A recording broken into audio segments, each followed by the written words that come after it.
कभी ना कभी एनाबेला डॉल के बारे में जरूर सुना होगा, लेकिन अगर मैं कहूँ कि एनाबेला डॉल से भी ज्यादा खतरनाक एक डॉल एग्जिस्ट करती है तो आप मानोगे। और वो डॉल आज भी जापान में मौजूद है। ये एक रियल डॉल है, इसके बारे में ज्यादा आप इंटरनेट पे सर्च कर सकते हो आज की स्टोरी को सुनने के बाद। हेलो गाइस, मेरा नाम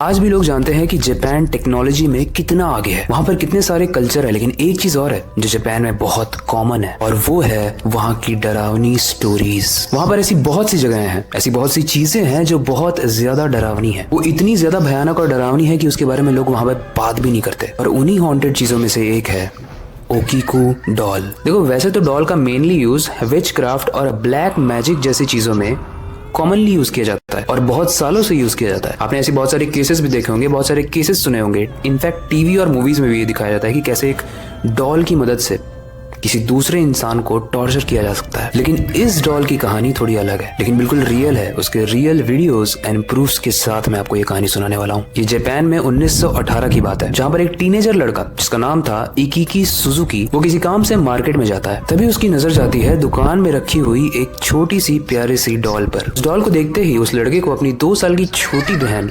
ओकीकू की याद आती है। ऐसे में वो दुकान से दौड़कर अपने घर में आता है और जितने भी पैसे उसने इकट्ठे किए होते हैं वो सब लेकर जाता है और उस डॉल को परचेज कर लेता है, खरीद लेता है। ओकीकू, जो उसकी 2 साल की बहन थी, वो उस डॉल को देखने के बाद बहुत खुश हो जाती है। और कुछ टाइम के बाद वो डॉल ओकीकू यानी उस 2 साल की बच्ची की फेवरेट डॉल बन जाती है। लेकिन कहानी में अब ट्विस्ट आने वाला है, इसलिए ध्यान से सुनना। कुछ टाइम के बाद पूरा सिनेरियो ही चेंज हो गया। काफी दिनों से उनके परिवार में सब कुछ ठीक चल रहा था, लेकिन कुछ सालों के बाद ओकीकू को एक भयंकर बीमारी होती है, उस 2 साल की लड़की को, और उसकी डेथ हो जाती है। ओकीकू यानी उस 2 साल की लड़की की डेथ इतनी सडन हुई, इतनी अचानक से हुई कि उसकी फैमिली को समझ में ही नहीं आया कि ये तो ठीक हो रही थी, एकदम से मर कैसे गई। और नॉर्मल भी था, वो तो बहुत छोटी सी बच्ची थी। वो सारा दिन खेलती रहती थी, सारा दिन अपनी फैमिली को परेशान करती रहती थी, और अचानक से एक दिन वो चली गई।